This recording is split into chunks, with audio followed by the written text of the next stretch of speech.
Lasă-te purta de gustul de un cafe într-o călătorie în lumea cafelei.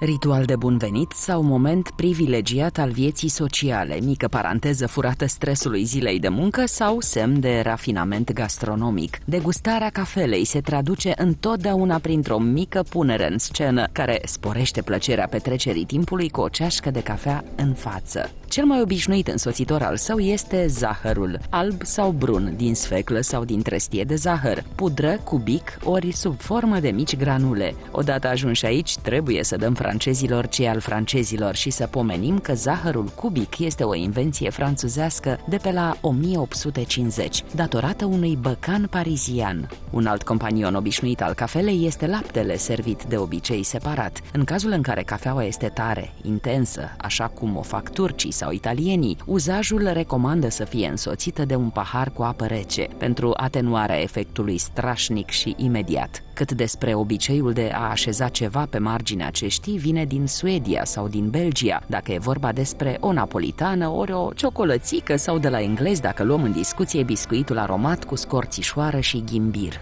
Dar fie vorba între noi, dacă vreți să uimiți cu rafinamentul dumneavoastră, așezați pe farfurioara ceștii câteva boabe de cafea prăjită și decorațiile cu câteva dungi de ciocolată.